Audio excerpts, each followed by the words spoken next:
Glória a Deus. Amados, estamos aqui na nossa escola de liberação profética, batalha espiritual. Só para lembrar, semana passada falamos um pouco sobre tentações e provações. E na conclusão nós dissemos que as tentações são uma oportunidade de estarmos mais fortalecidos em Deus. Quando a gente não cede a uma tentação, a gente está sendo mais fortalecido em Deus. A gente está mostrando ao nosso Pai confiar em nós. Amém?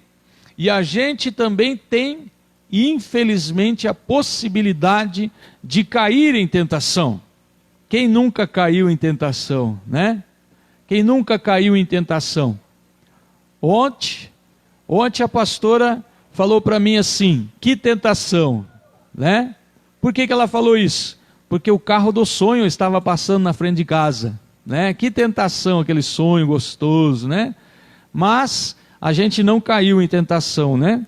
Mas quando a gente cai em tentação, o que a gente faz? A gente confessa as tentações do pecado a Jesus Cristo, e Ele é fiel e justo para nos livrar do pecado, para nos desculpar, para nos perdoar e nos purificar de todo o pecado, e nós não ficarmos nas mãos de Satanás. Então você que nos acompanha nessa escola, guarde bem isso, que a tentação pode te levar mais para cima, e se ela te derrubar, você tem um advogado fiel para te atender e cuidar de você e te restaurar no nome de Jesus. Eu quero ler a palavra de Deus, Marcos capítulo 1, o ministério de liberação profética de Jesus Cristo.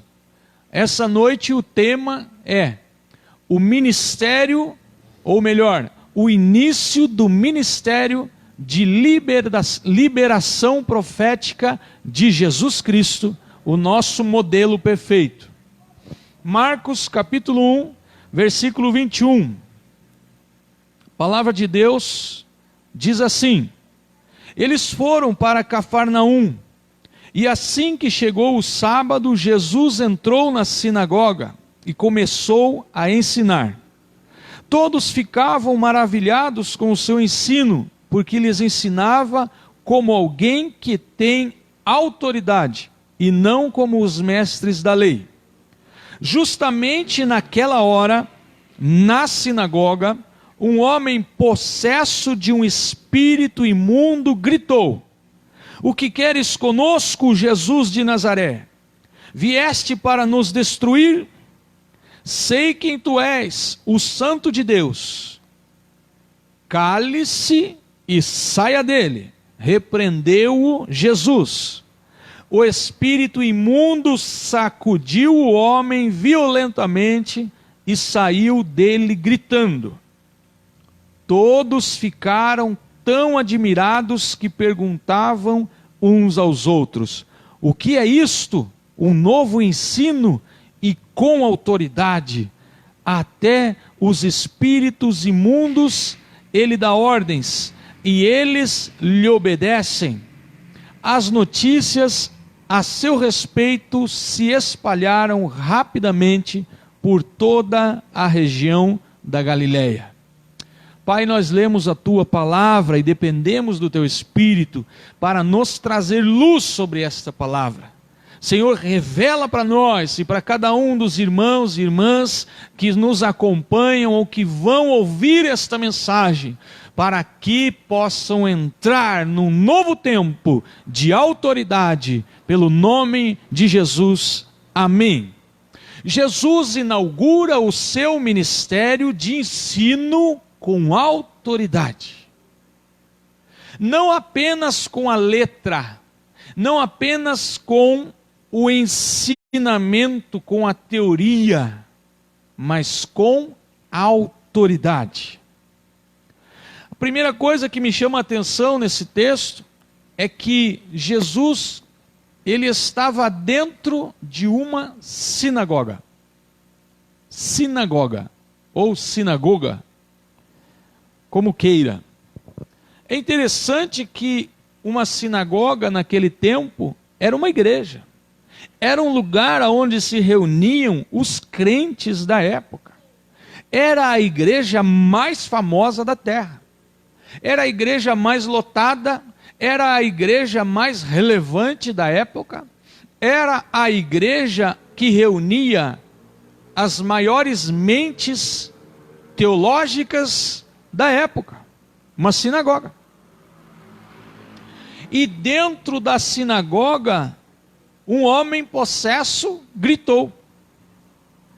Isso mostra para nós que mesmo alguém estando dentro da igreja, ou alguém que frequenta a igreja, pode ter uma possessão demoníaca. Se quando Jesus começou o seu ministério, ele foi pregar numa igreja, é o começo do ministério de Jesus, é o primeiro capítulo do Evangelho de Marcos. Se dentro da igreja o cara manifestou um demônio, é porque pode existir demônios na vida de quem frequenta a igreja. Pode acontecer. Pode acontecer que alguém que frequenta a igreja é possesso por demônios. Por quê? Porque frequentar a igreja ou estar na igreja não faz de ninguém livre. Ninguém. O que faz de nós livres é sermos a noiva de Jesus, nos preparando como igreja para recebê-lo nas alturas. O que faz de nós livres é ser a igreja e não frequentar a igreja. É ser a igreja. E ser a igreja é em todo lugar. A palavra de Deus diz, segundo ponto, que o homem estava possesso. Possesso. O que significa a palavra possesso? A palavra possesso significa alguém preso debaixo de outro comandante. Possesso. É como se você tivesse vontade de ir para a esquerda, mas dentro de você tem um outro comandante que fala e manda você ir para a direita e você vai para a direita. Mesmo que você queira ir para a esquerda, o comandante que está sobre a tua vida obriga você, força você a ir para a direita. Isto é alguém possesso. Agora, com certeza, quando aquele homem gritou dentro da sinagoga ou da igreja da época, imagine nos dias de hoje, você está falando, tem lá um diácono na porta, como nós temos aqui hoje um abençoado voluntário, né? Está ali, quem sabe, um músico no altar ou nas primeiras cadeiras, e de repente alguém grita lá no meio. Alguém grita, né? Às vezes, se alguém, o diácono for meio, se o diácono ou a pessoa do acolhimento for assim um pouco já esquentado assim, né, um sanguíneo ali, vê alguém gritar, já voa em cima, quem sabe, já vai imobilizar, já vai dizer, fica quieto, que agora não é hora de gritar. Já vai querer discutir, ó, para aí, fica quieto, silêncio aí, o pastor está falando, silêncio aí, agora é hora do louvor. Quem sabe alguém ali já ia discutir com o cara possesso. E esta é uma grande, irmãos, isto é um grande erro que nós cometemos. Discutir com pessoas possessas. Imagine você discutindo com um demônio. Se o cara está possesso, quem está influenciando ele é o demônio. Você vai discutir? Né? Quem sabe lá no casamento, alguém já ouviu o cônjuge falar assim, você só pode estar endemoniado para falar desse jeito comigo? Tá. E se eu digo assim para o cônjuge, para o meu cônjuge, você só pode estar endemoniado para falar assim comigo?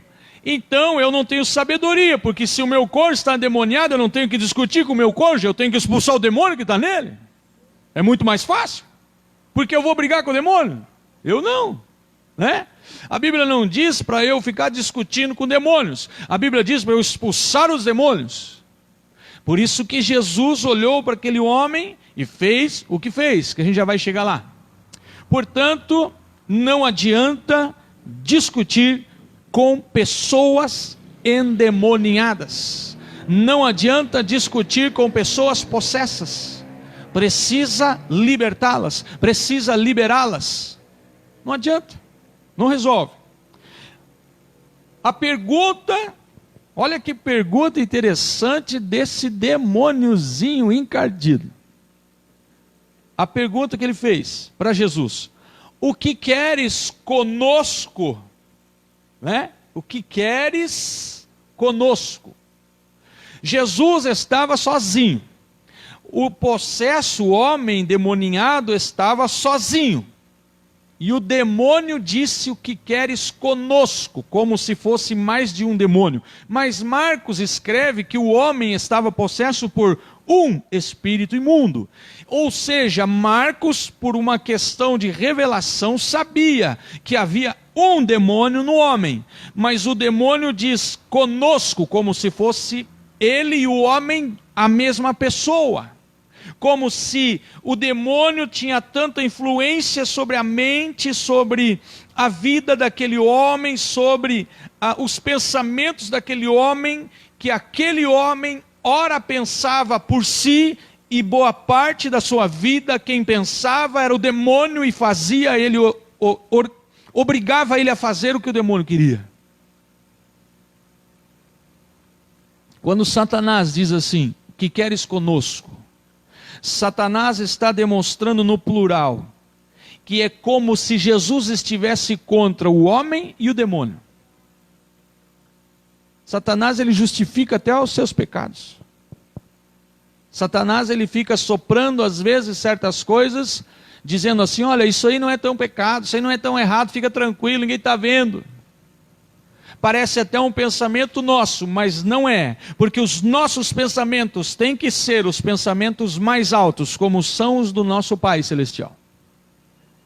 O que queres conosco?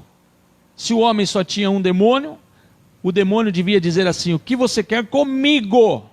Mas ele botou o homem na frente, como se o homem fosse o inimigo de Jesus. Mas Jesus não é inimigo dos possessos, Jesus não é inimigo dos endemoniados, Jesus não é inimigo dos pecadores. Pelo contrário, a Bíblia diz que ele veio para libertar os cativos e endemoniados. Se Jesus veio para libertar, ele veio para mim. Ele veio para mim. E se ele veio para mim, eu vim para também fazer o mesmo que ele fazia. Agora eu quero te dar um bônus aqui. Sabe aqueles bônus? Eu quero te dar um bônus aqui nessa noite.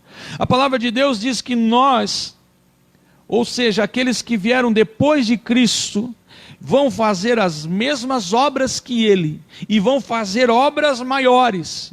Isso fala de duas camadas de manifestação sobrenatural, irmãos. Isso fala de duas camadas. Isso fala de duas esferas. Para quem gosta de terceira dimensão, isso fala de uma segunda dimensão do reino de Deus. Quando eu entrego a vida a Jesus, eu entro na primeira dimensão do reino, eu me torno filho. E eu preciso de alimento espiritual, eu preciso de liberação espiritual e profética, eu preciso de comidinha leve. E depois eu preciso de comida sólida. E quando eu começo a manifestar o reino, eu entro no segundo nível da dimensão do reino de Deus, e eu começo a fazer as mesmas obras que Jesus. Eu começo a libertar os oprimidos de Satanás, eu começo a curar os doentes e enfermos, eu começo a orar por pessoas e elas são batizadas com o Espírito Santo, eu começo a entrar em cidades e abençoar cidades. Segunda dimensão. Agora, quando eu faço as obras maiores que Jesus, eu entro na terceira dimensão. Porque aí eu estou fazendo o que Jesus disse que eu estaria fazendo. Mas isso tem um preço. Só faz obras maiores que Jesus quem faz as mesmas primeiro. Só faz obras maiores que Jesus quem primeiro faz as mesmas. E aí é uma outra mensagem, para um outro momento, para a gente falar sobre isso. Voltando para cá, Satanás e seus enviados são tão sujos, mentirosos, que sopram pensamentos de tal influência, que as pessoas acreditam nos pensamentos do diabo e não nos seus próprios. Há pessoas que chegam a acreditar nas palavras do diabo como se fossem verdades absolutas e não acreditam mais na Bíblia Sagrada, que é a única verdade absoluta. Há pessoas que acreditam. Por quê? Porque o diabo soprou tantas vezes o mesmo pensamento e não houve um combate para renovar a mente, que eles entram naquele pensamento.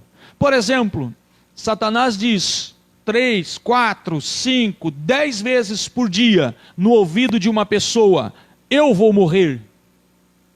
Satanás não diz você vai morrer, Satanás diz eu vou morrer. Por quê? Ele usa a primeira pessoa, como se fosse um pensamento meu, um pensamento teu, enquanto que na verdade é ele quem está falando. Ele diz, eu vou morrer. Você ouve isso de manhã, você ouve isso meio-dia, você ouve isso 4, você ouve isso 7. Aquilo se torna como se fosse um pensamento teu, mas foi o demônio que disse. E aí ali você começa, ai está me doendo aqui, ai está me doendo ali, ai está me doendo lá. E aí chega no final do segundo, terceiro dia, você está com uma dor no peito esquerdo, amortece o braço esquerdo, e aí você faz como alguém que vai parar no hospital, chega lá, ai doutor, eu estou morrendo, e o médico vai, coloca na maca, e faz um exame e tal, e dá aquela batidinha no abdômen, e diz, realmente, você está morrendo de gases. Já vi isso acontecer. Por quê? Porque a pessoa ela acreditava tanto que ela ia morrer, que aquilo começou a produzir um mal-estar dentro dela, e tudo que ela comia fazia mal, o organismo queria rejeitar e tal, e ela se tornou alguém que pensava que estava infartando. Chegou lá, passou a maior vergonha no hospital, pensou que ia morrer e era com gases. Né? Então nessa hora, se você estivesse tudo aqui, eu ia dizer assim, dá um sorriso para o teu irmão do lado. Né? Porque pode ser só gases, amém. Você não vai morrer. Você não vai morrer. Eu garanto para você que é filho de Deus não vai morrer. Você vai passar dessa para uma melhor. Porque a palavra de Deus diz que aquele que crê em Jesus não morre, mas passa da vida para a vida eterna. Então a gente não vai morrer. Um outro pensamento aqui. Os demônios sabem exatamente quem é Jesus e conhecem o poder de Jesus. Os demônios sabem quem é Jesus e conhecem o poder de Jesus. Olha o que eles disseram para Jesus no texto. Vieste para destruir-nos, Jesus de Nazaré, o Santo de Deus. Os demônios tremem com o poder de Jesus. Nós precisamos conhecer o poder de Jesus para libertar a nossa mente e as vidas que estão ao nosso redor.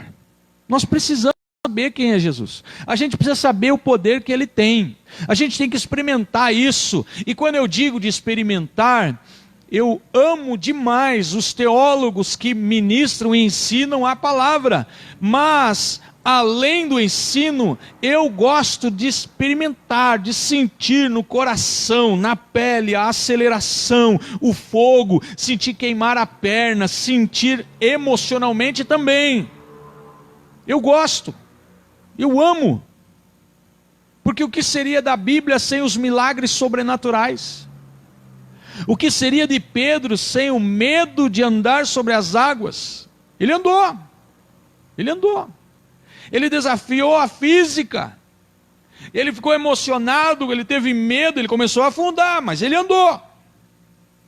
E ele está à direita, ele está lá no céu nesta fase, nesta época, com certeza trocando ideia com Jesus sobre o que vai ser por toda a eternidade.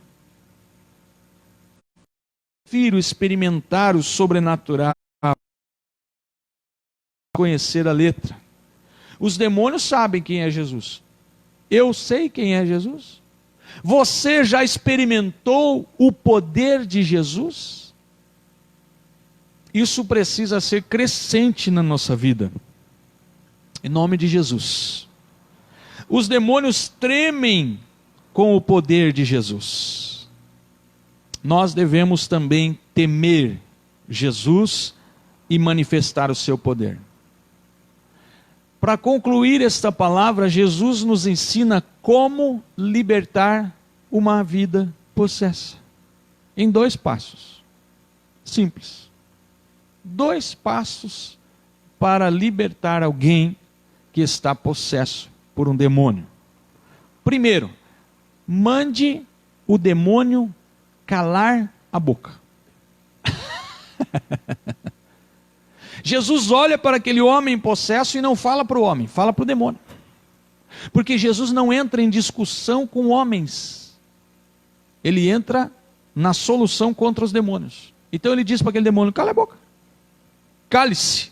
Afinal, Satanás é o pai da mentira. Se Jesus for ficar conversando com ele, é capaz até do diabo contar uma história tão bem contada que a gente acredita. É capaz até dele nos enganar. É capaz até do diabo dizer para o cônjuge: ah, teu marido está expulsando demônio de você, mas ele te traiu. E o cônjuge acreditar e a casa cair. Mas o Satanás é mentiroso. Então eu não dou conversa para demônio. Ah, pastor, mas lá eu aprendi que às vezes o demônio fala e aí ele diz da onde que ele veio, porque foi pago um trabalho. É verdade, às vezes ele diz, e às vezes ele até diz a verdade. Sabe por quê? Para você achar que você não tem autoridade de expulsar ele da vida daquela pessoa. Porque quando o demônio diz: ah, fui pago lá na mata, pagaram 5 mil para me entrar nessa vida e destruir ela, então eu estou aqui por uma legalidade. Você fica olhando, escutando o demônio, acredita na mentira dele e às vezes deixa de expulsar aquele demônio porque pensa que ele está ali por legalidade. Ele pode ter entrado porque foi pago, ele pode ter entrado porque tinha legalidade, ele pode ter entrado porque tinha um pecado, mas você e eu temos autoridade no nome de Jesus para expulsar qualquer demônio. Então não interessa a legalidade, interessa a minha e a sua oração e o nome de Jesus para expulsar aquele demônio. Ele que vai explicar isso lá para quem pagou. O problema é dele com quem pagou, não é meu. O meu chamado é para libertar pessoas. Este é o seu chamado. Então não acredite nos demônios, irmãos. É tudo balela, mentirosos. Mentirosos. Jesus olhou para aquele demônio e falou: cale a boca, eu quero conversar com você. Né? Jesus não falou para o cara. Jesus não falou para o irmão da igreja. Tem gente que está mandando o irmão da igreja calar a boca. E aí não adianta. Né? Imagine maridos que estão me assistindo, se você olhar para a tua esposa e falar para ela calar a boca. Primeiro que o teu dentista deve ser bem bom se você fizer isso. Né? Então não é para as pessoas, é para os demônios. Amém? Segunda coisa que Jesus faz e ensina: saia dele. Cale a boca e saia dele.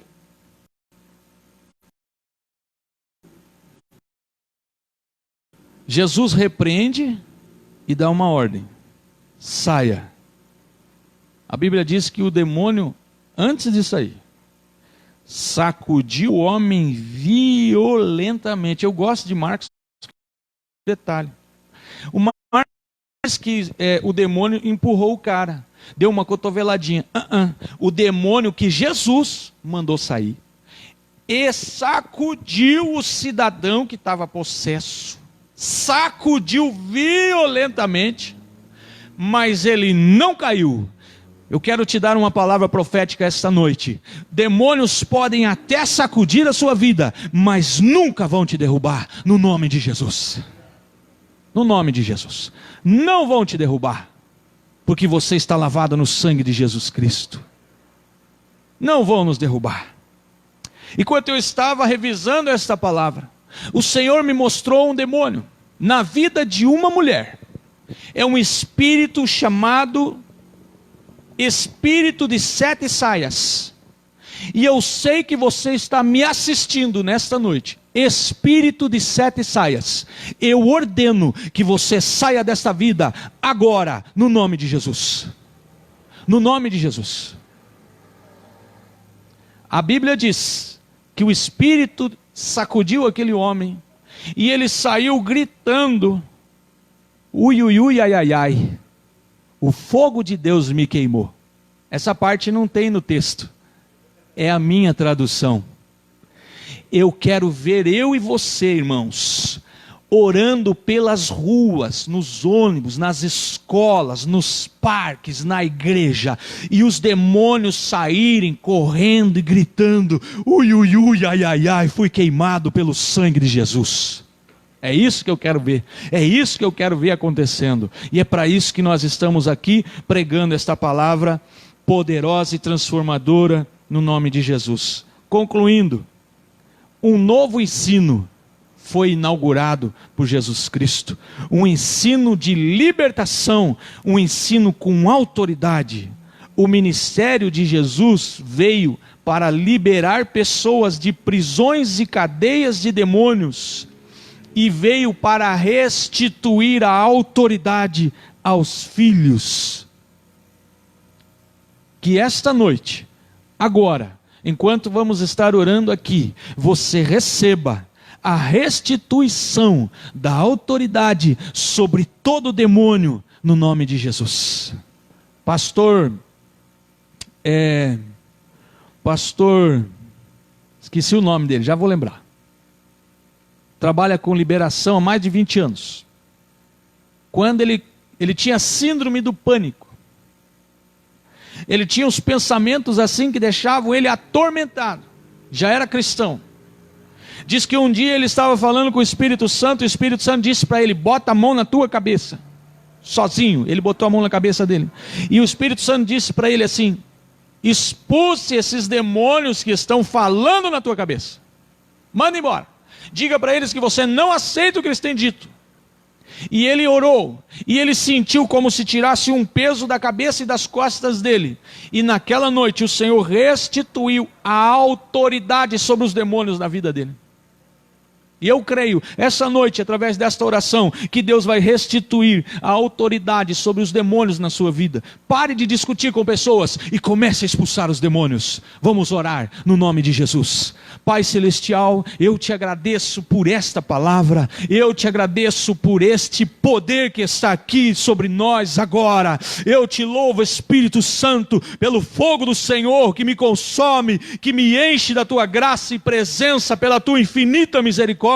Eu te louvo porque eu sou coberto e lavado no sangue de Jesus Cristo, e eu coloco agora diante de ti cada uma dessas vidas, e eu em direção a elas estendo as minhas mãos, e pelo poder do nome de Jesus, e debaixo desta palavra que Marcos nos escreveu, eu ordeno que seja restituída a autoridade para expulsar demônios da vida de todas as pessoas que estão nos assistindo, no nome de Jesus. Pai, no nome de Jesus, restitui a autoridade para expulsar demônios sobre todos os filhos e filhas que estão recebendo esta palavra, esta oração, em nome de Jesus. Que esse fogo, Senhor, esteja enchendo agora esse coração, essa vida, essa mente, essa alma, e que da mesma maneira que a minha mão tem aqui crescido espiritualmente, teu filho e a tua filha receba um toque, receba o toque no seu corpo físico, Senhor, nas suas emoções, receba algo poderoso e sobrenatural, profético, restaurando, ó Deus de glória, e restituindo a autoridade para expulsar demônios, em nome de Jesus. Em nome de Jesus, Pai, da unção que está sobre a minha vida, da autoridade que o Senhor conquistou na cruz do Calvário, da autoridade do sangue de Jesus e do Espírito Santo, eu transfiro sobre cada um que está recebendo esta oração agora, Senhor, no nome de Jesus, a restituição da autoridade sobre demônios, em nome de Jesus. Pai, em nome de Jesus, que esta unção se multiplique na vida de cada um desses filhos e filhas preciosos, Senhor, em nome de Jesus, e que eles possam estar fazendo conforme Jesus ensinou e conforme Ele fez, mandando os demônios ficar quieto, calar a boca e sair da vida de cada pessoa, no nome de Jesus. Aleluia. Oh, Rabachari Andaralamai. Exaltado é o teu nome, amado Espírito Santo. Oricandaralabachai. Que essa presença se espalhe pelas nações, que esse poder se espalhe, que essa ativação se espalhe, que essa ativação entre em cada casa, em cada ambiente agora que está ali representado, em nome de Jesus, em nome de Jesus, em nome de Jesus. Aleluia. Aleluia, aleluia, aleluia. Receba a liberação profética na sua vida, receba a liberação dos pensamentos, receba a autoridade sobre os demônios, no nome de Jesus, no nome de Jesus. Oh, aleluia, no nome de Jesus, glória a Deus.